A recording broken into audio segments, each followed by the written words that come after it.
It's a place where I love to be. Look in a book, here's a story for you. Who makes stories when the day is through? Who makes stories when the day is through? Story makers, working through the night till the rising sun. Story makers, stories are fabulous, stories are fun. Rossetti Wordsworth. Jelly and Jackson, working through the night till the rising sun. Story makers, stories are fabulous, stories are fun. Come and be a story maker. Look at the time. Time to go home. Are we all packed up? Yeah? Okay, come on, let's get home. Come on, Jade. Now you're good, that's good. Story makers.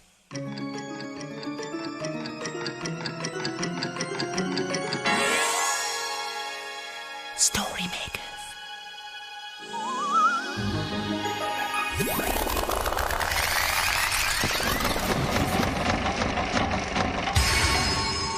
Story makers. It's midnight in the library. Hello. time for all story makers to come out. Are you ready? The sun is down, the stars are bright. Story makers come out at night. Rossetti Wordsworth, magical story maker, here to make stories with you. Hello. Look, Jackson, look at this tent. It's called a teepee. That's what the children called it. I was listening to them. That's a funny sounding name. Hello, you two. Oh, hello, Rossetti. Oh, look at this teepee. Yeah, Rossetti, look, the children were playing in this pee-pee. I think it is called a teepee, Jack. Yes, I know that, but I thought it sounded funny. And I made a rhyme, Rossetti. Yeah, teepee sounds like pee-pee. Yes, very good, Jelly. Oh, dear. Rossetti, when the children were playing in the teepee, they kept saying something. Did it sound like cow? Cow. Oh, yes, it did. How? They kept saying how. What does that mean? Well, it's a greeting, like hi, how. Oh, how? How? Rossetti, Jackson, look at this. Oh, what is it? A totem pole. Oh, it's marvellous, isn't it? Yes, look at all the faces. But what is it? Oh, a totem pole is a traditional sign made by some people, like the Native Americans. Oh. They carve them from a tree, and it reminds them of all the people in their tribe. Oh. The eagle on the top represents the chief. Oh. Yeah. Chief Eagle Golden Feather. Chief Eagle Golden Feather. Lord of the blue sky. Lord of the blue sky. Great brown bear mother. Great brown bear mother. Lady of the house and home. Lady of the house and home. Swift-footed grey wolf. Swift-footed grey wolf. Healer of the dark wood. Healer of the dark wood. Leaping, jumping green frog. Leaping, jumping green frog. Where you're going, no one knows. Where you're going, no one knows. Oh, so that's who all the faces are. That's right. Can we use the toady pole to make a story? The totem pole's a bit big to fit in the story machine, I think, Jelly. There might be something in your pocket. Oh, I'll have a look. Hang on. Oh, yes. You're What's right. there? What? Oh, look. It's a beautiful fluttery feather. Oh, that will make a good story. It will.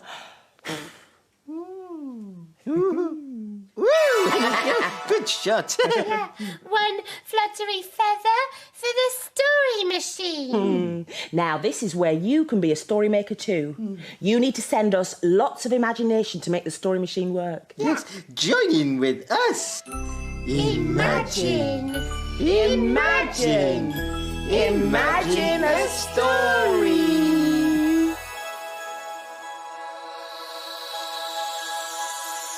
Oh, well done. It's a playbook.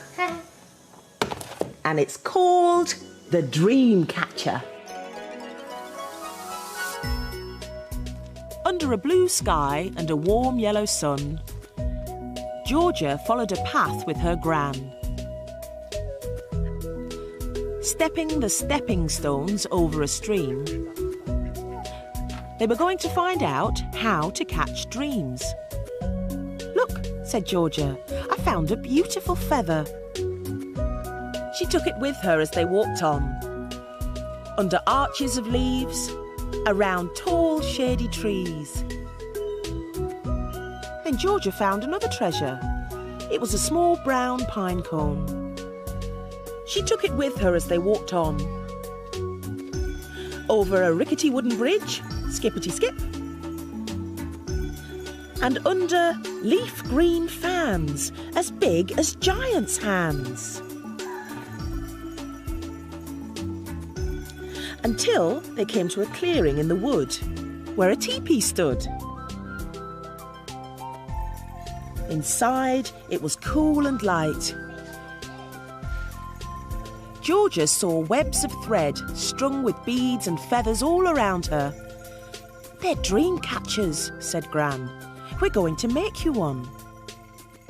"Dream catchers are webs for catching dreams," said Gran, as Georgia helped her decorate a hoop with rainbow thread.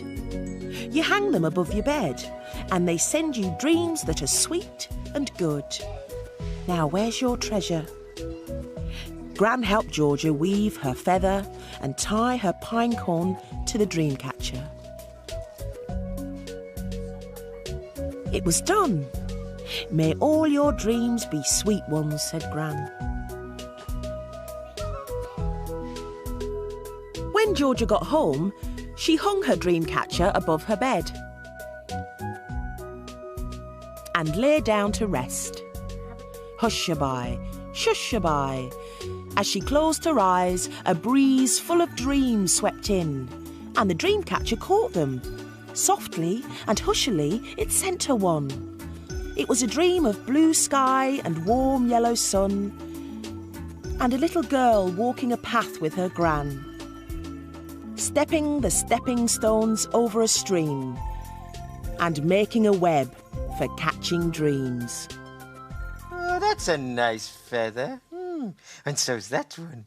And that one. Oh, I'm going to make a lovely headdress with these. Are there some feathers for me to make one too, Jackson? There's this one. It looks like a very tickly feather to me. Oh, no. Stop. You know what, Jackson? What? This feather looks much ticklier than yours. No, it isn't. Yes, it is. I can't feel anything. Tickle, tickle. Tickle, tickle, tickle, tickle. Stop it, Jelly! Stop it! Oh, that's You better. see, my feather was more ticklier than yours. No, it wasn't. Yeah, it was. Okay, yes, it was. Yeah, perhaps we could use this feather to make a story. Oh, yes. One tickly feather for the story machine. I'm all tickled out. In it goes. And you know what else we need, don't you? Your imagination. Imagine a story.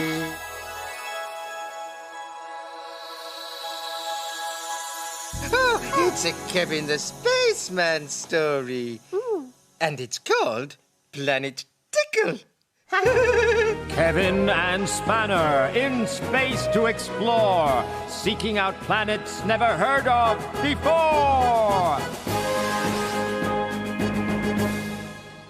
Kevin and Spanner had landed on quite an unusual planet.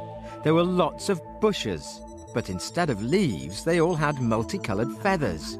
Wow, said Kevin. Let's go and explore. Growled Spanner. He was sulking because they'd run out of bones on their space rocket. Cheer up, Spanner, said Kevin. You might find some more bones on this planet. Spanner snorted and started to sniff the ground. He stopped by one of the bushes. Suddenly, he felt something tickling his bottom. He spun round, but all he could see was the feathery bush. It happened again. This time, Spanner could see the feathers moving. The bush was trying to tickle him. Spanner growled at the bush. He wasn't in any mood to be tickled. What is it, Spanner? asked Kevin.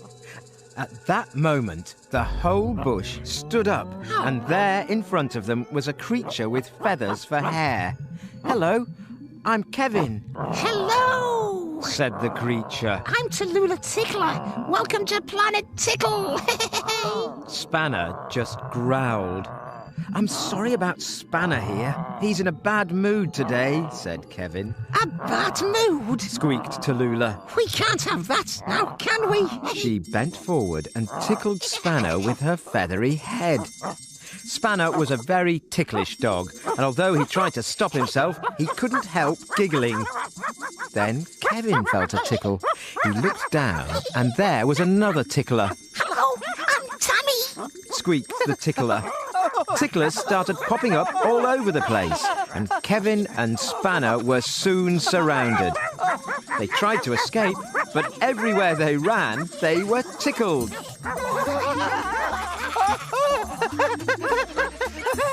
Soon they were rolling around on the floor, laughing and giggling, until eventually the ticklers stopped. So, Spanner, are you still in a bad mood? Asked Tallulah. Barked Spanner. He was much happier. The tickling had certainly cheered him up and stopped him thinking about bones for a bit. Thanks, Tallulah, laughed Kevin. I think that tickle's really done the trick. Anytime. Squeaked Tallulah, and the ticklers giggled and tickled away. Come on, Spanner, said Kevin. I know just the planet to visit for some bones. Spanner couldn't wait to explore that planet.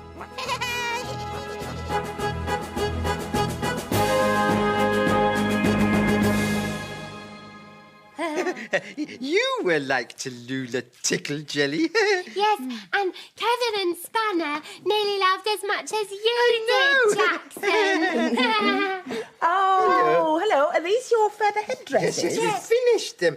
Would you help us put them on, please, Rossetti? Yes, of course I will. Oh, feather. Yeah. Feather. That sounds like... Weather. Weather. That's very good. Chief Jackson Big Feather. Oh, Chief Jackson Big Feather. That's me. How? Okay, my turn. Can you put mine on? Yes, how could I forget you, my green treasure? This is a fantastic headdress you've made. Oh, yeah, thanks. It's nice in a nice way. Now, what should we call you? I shall be Chief Jelly Little Feather. Ooh, how? Yeah. How, Chief Jelly Little Feather? How, Chief Jelly Little Feather? How, Chief Jackson Big Feather? How, Chief Yes, Jackson thank you. Yes, but how are we going to make another story, you two? But look, there's lots of feathers. We could use them. Yes, but Jackson, we've already had feathery stories. We've had a beautiful feather dream catcher story. Yeah, and the tickly feather story with my tickly feather. We could have a really feathery story with lots and lots of feathers. With lots and lots. Yeah. And lots and lots. Oh, yeah. Will you help too? Yes. Oh, come on. Let's go to the story machine. In go all the feathers. Are you ready? Imagine. Imagine. Imagine a story.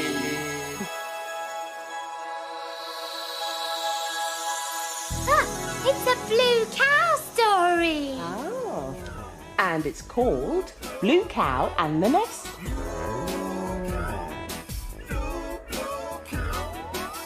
In a field not far away is a herd of cows grazing quietly. One of the cows is most unusual. Blue Cow wonders about the big world beyond her field. One day, Blue Cow was looking at the trees in the field. I wonder what it's like to live in a tree. She's off again, said the other cows. So Blue Cow caught the bus that stops beside her field. I'd like a ticket to a place where someone lives in a tree, please. There you go, madam. Hold very tight. And they set off for a bird's nest.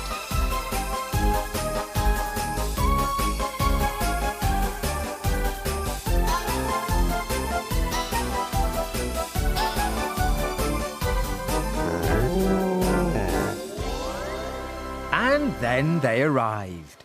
Blue Cow was at the bottom of a very tall tree. In front of her, there was an enormous eagle with a big bag of feathers. Howdy doody, I'm Chuck. What brings you to these parts, neighbour? I'm Blue Cow. I was looking for someone who lives in a tree. Why, my nest's in a tree, said Chuck. Look! Flap, flap, flap. He flapped his enormous wings and flew up to his nest. Why don't you fly on up and have a look? Moo, I can't fly, but I can climb. Hop, hop, hop. Blue Cow climbed up the tree and plop, sat in the nest. It was a bit of a tight squeeze. It's very cosy, said Blue Cow, wriggling about. It'll be even cozier when I put my feathers in. Chuck pointed to the bag of feathers at the bottom of the tree. It took me all morning to collect those. I work hard to feather my nest, I do. Blue Cow stood up and peered over the side to have a look at the feathers. Wobble. Oh, be careful you don't. Wobble. Fall. Whoa! Too late. Plunk. She landed on the bag. Whoosh! The feathers went all over her. She looked like an enormous feathery bird. Chuck flew down. Blue Cow, speak to me. Are you okay? Moo, I'm okay, laughed Blue Cow. You look like a big bird, laughed Chuck. Maybe if you learn to fly, you can come and live in my nest with me. Oh, thank you, said Blue Cow. But I think I'm safer living closer to the ground.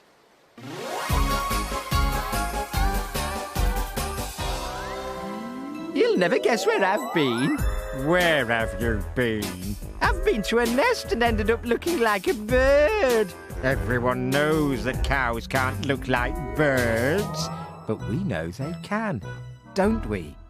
Oh, Blue Cow looked really funny in all those feathers. What a lot of feathers today. Oh, but look. Chief Jackson Big Feather. Oh.